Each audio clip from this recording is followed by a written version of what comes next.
Oh no, my bank book is missing. I distinctly remember placing it at the back of this drawer. Could it be them? Despite supporting my eldest son and his wife, who have been living together for several years, they've ignored me for 3 years without even saying thank you. I simply wanted them to show a little gratitude. But it's okay now. I will never forgive them. I'm a 56-year-old retiree, having left my job to care for my unstable mother-in-law. Currently, I work from home while providing care. Although I was a few years away from retirement, I couldn't leave my mother-in-law living alone, so I decided to live with her. My husband is away on business and comes home once a month at best. But when he does, he brings lots of vegetables and Japanese sweets that my mother-in-law likes.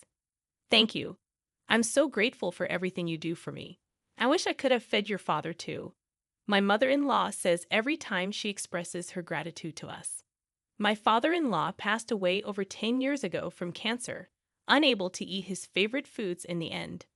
My mother-in-law often regrets not having done tests earlier, and she wishes she could have fed him the delicious foods she eats now. My mother-in-law's condition varies greatly from day to day. Some days she's bedridden and barely eats, while on other days she's energetic and goes for a walk by herself. Her unpredictable behavior often surprises me, but as long as she enjoys her days, I'm happy to watch over her. However, there's a troublesome event that occurs 2 or 3 times a month for both my mother-in-law and me. It's when my eldest son and his wife from the neighborhood show up. Mom, Grandma, long time no see. Were you well? We're starving. Can you make something to eat right away? Sorry to intrude, mother-in-law. I'm hungry, so please hurry, they demand. Tom and Catherine, who got married a year ago, frequently visit our house like this, appearing suddenly and even asking for pocket money. They seem to know when the mother-in-law's pension comes in. Hey, Grandma, today's the day your pension comes in, right? Sorry, but could you donate a little to us, the less fortunate? I think to myself, it's starting again. Every time. They don't leave until they get the money. Tom, enough is enough. What about your job? Aren't you working? Stop begging for Grandma's precious pension. However, my attempts to intervene usually end in a quarrel. I relay everything to my husband, who's away on business. He just sighs in exasperation, muttering about what a troublemaker our son is for not holding a steady job. What is he even doing? Just got married. And he's already hopeless, my husband remarks. Though he scolds our son over the phone, it seems to have no effect. This constant cycle of their visits leaves my mother-in-law and me exhausted, losing the will to do anything else. I'm tired, really. It's like they drain all my energy, I confess. Initially, we'd endured their visits, thinking it was only 2 or 3 times a month. But their frequency increased, adding to our stress. Then, in the middle of a weekday, my son suddenly arrived home. I got fired from my job, and for a while, I want to live here, he announced. He had been repeatedly absent without leave, even losing a USB containing important company data. Initially facing a pay cut, he ended up fighting with his boss and getting fired. Despite being clearly at fault, he seemed unrepentant. Seriously, none of them even do their jobs properly and act all high and mighty. That's why I hate people who act like they're elite, my son grumbled. He declared his intention to move in next week, dismissing our concerns about his grandmother's health. Despite my attempts to refuse, he remained stubborn, insisting that his decision was final. Faced with his determination, I couldn't help but sigh. If my husband were here, he would sternly scold them and send them away, but I can't stand up to them alone. Hey, Emily, is Tom moving in here? If so, should I go to a facility? I'll be in the way. And those kids aren't even working, my mother-in-law fretted. Don't worry about such things, mother-in-law. I'll make sure Tom gets a job, and he'll be leaving soon, I reassured her. I feel terribly sorry for making my elderly mother-in-law worry like this. We doted on our only son, but we never intended to raise him to be so unreasonable. The son I knew was kind and considerate, but he clearly changed after meeting his wife, Catherine. To ease my mother-in-law's worries, I offer her assurance. I reassured my mother-in-law, "You don't have to worry about anything. I intend to take good care of you." I repeated my explanation several times, and gradually the tension on her face eased. However, the day my son and his wife moved in arrived sooner than expected. Despite having separate bedrooms, we rearranged the rooms to share one, as my mother-in-law felt insecure being alone.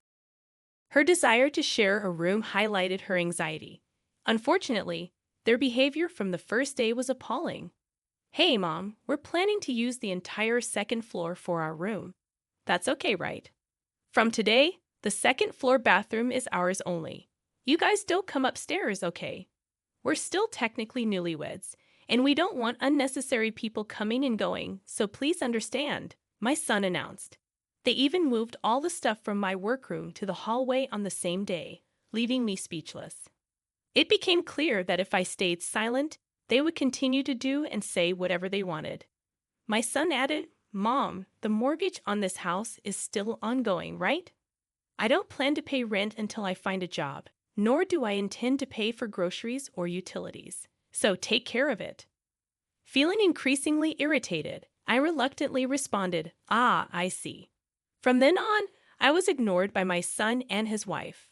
A week passed since they moved in, and there were no signs of my son job hunting. His wife left dirty dishes unwashed, neglected laundry, and they freely used our car without asking, leaving it full of trash and low on gas without refueling. Overwhelmed with responsibilities, my mother-in-law, who should be relaxing, ended up helping with the housework. Realizing this was wrong, I confronted my son. "Tom, are you even job hunting? You can't just stay at home all the time. Do something, at least clean up your dishes." However, he continued to ignore me. Complaining to his wife, he said, "Lately, I've been hearing these hallucinations. Just now, I heard something about job hunting or whatever. We have a place to live and food to eat, so why work? Stupid." They laughed about it, referring to my mother-in-law and me as hallucinations and ghosts. Despite our frustration, my mother-in-law and I decided to let them be for a bit longer, believing our chance for payback would come eventually. We constantly talked about them when they weren't around, discussing our options to get them out of the house and make them regret their actions. Sharing a bedroom, we spent the entire day excitedly discussing our plan in this challenging situation. I might have succumbed to depression if I were facing this alone, but being together makes it feel like we can get through it. Almost 3 years have passed since they moved in, and it's been 3 years since they started ignoring us. Perhaps they think we're ghosts. True, they haven't paid a penny for rent or living expenses. Their savings must be running out soon, right? Indeed, they might be covering their cell phone bills and dining out. But I've heard they're estranged from Catherine's parents, so financial help seems unlikely. They may ignore us now, but surely they'll come to us for help once they run out of money. We decided that's when we'll take our revenge. It was 2 weeks after that conversation, when we were busy preparing for my mother-in-law's clinic visit. I noticed my son acting fidgety since morning, not seeming hungry but searching for something. Knowing he would ignore me if I spoke, I pretended not to notice and left for the hospital. Upon returning home, I discovered my son and his wife were gone, and my bank book was missing. Thinking the worst, I went to check my bedroom. Oh no, my bank book is missing. I'm sure I put it in the back of this drawer. Could it be them? I thought. It was too much, even criminal. My mother-in-law came and asked, "Emily, what's wrong? You look pale. Did something happen?" So, I told her that Tom and Catherine stole my bank book. They took the bank book that was kept here. The house mortgage is $2,000 a month, and on top of that, I've been supporting my son and his wife who haven't paid a penny. This is the result. I didn't expect them to say thank you, but I at least wanted them to show some gratitude. But it's okay now. I will never forgive them. Despite the theft, according to my online banking, no money had been withdrawn from the account yet. I rushed to the bank to close the account. They were mistaken if they thought they could withdraw cash with just the bank book without knowing the PIN and without the seal. The more I thought about it, the angrier I became at my son and his wife. I informed my husband about the stolen bank book, and he said, "It's over. We can disown them for all I care." My mother-in-law suggested reporting to the police, but we decided to leave the house as quickly as possible, making it our last resort. I couldn't let them run wild anymore and refused to be taken advantage of. Despite feeling sorry for the sudden upheaval, we chose to stay at a hot spring inn until the problem was resolved. Mother-in-law, I'm sorry. I'll work on resolving this issue quickly, so please bear with it here for a while. Don't worry about me. Besides, I'm happy to stay at such a luxurious inn. At that moment, I resolved that once this problem was settled, I would definitely find a comfortable new home for my mother-in-law. A few days later, after completing various procedures, I finally had a moment to relax. Then, unexpectedly, I received a call much sooner than I had anticipated, and of course, the caller was my son. "Hello, Mom. You haven't been home lately. Are you on a trip?" "Grandma's not there either, so I was just wondering what happened and got worried," he said, his voice clearly trembling and upset. It's odd, isn't it? He ignored me for 3 years, yet now he can talk when he's in trouble. What's the matter? This is the first time you've spoken to me in 3 years. Do you need something? By the way, I have no business with you guys. Don't say that, please. I don't understand, but we received a notice to vacate the house by the end of the month. It's our own house, so what's going on? He explained. The real estate agent, outraged by our story, had swiftly proceeded with the paperwork, sending the eviction notice within 2 days. Impressed by the real estate agent's prompt action, I decided to reveal the truth to my son. "Ah, that house. I sold it because I thought it was no longer needed, and it seems the new buyer wants you to leave soon." "What? Even if you say that, we have nowhere to live. Where are you and Grandma now?" "We'll come there," my son pleaded, still trying to use us even in this situation. Enough is enough, I thought. Why are you crying to me now? What a pathetic man. You freeloaded for 3 years, ignoring me and Grandma. Isn't that a bit too convenient? Just so you know, I intend to cut ties with you. Your father agrees with this decision. Don't say that, please. I didn't mean it. I wanted to get along with you and Grandma, and I'm looking for a job too. My son replied, spilling lies that astonished both my mother-in-law and me. If he had shown genuine remorse, we might have reconsidered, but he had already crossed the line by stealing the bank book. By the way, you stole my bank book from the bedroom, didn't you? What were you planning to do with it? You thought as long as you got the money, everything would be fine, right? Lying won't do you any good. No, that's not. I could tell from the other end of the phone that my son was on the verge of tears. Then, realizing my son was useless, his wife took the phone. "Hey, what do you think you're doing? Kicking your son and his wife out of their house. Doesn't your heart ache? Are you a demon?" Just as I anticipated what she would say next, my daughter-in-law unleashed a barrage of hysterical insults. She went so far as to claim, "You're just living off Grandma's pension too. You're no different from Tom, acting all high and mighty without a job." I was so shocked that I froze for a moment, mouth hanging open. "Joeless, do you think I could pay off the mortgage of that big house if I were jobless? I've been paying $2,000 every month, and for your information, I'm not jobless," I retorted. It felt pointless to reveal the truth. Her level of unawareness was apparent. In reality, I earned about $5,000 a month from my remote work. Still, I saw no need to share these details with them. If they had seen the bank book's contents, they might have figured it out. But hey, Catherine, you're jobless too. Yet you always wear branded items.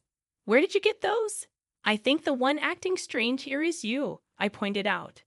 I suspected, though couldn't confirm, that she was in debt, always carrying new designer bags and wallets. Even my son, before being fired, worked at a decent company and earned a fair salary. It seemed like she was the one who ruined everything. "I have no intention of prying into your private affairs, but if you're in debt, you'd better deal with it quickly before things get out of hand. Also, please leave that house as soon as possible. I'll take my leave now.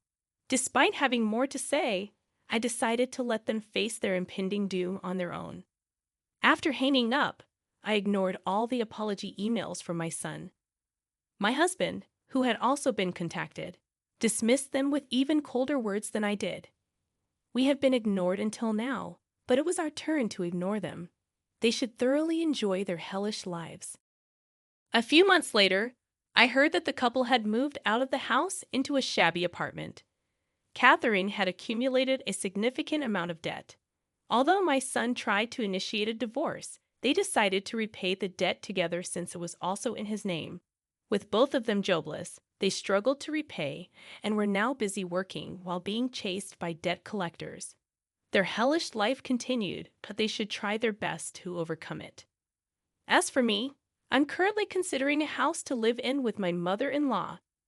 My husband is likely to return from his business trip soon, so we're planning to live together in a comfortable house, enjoying a peaceful and happy life.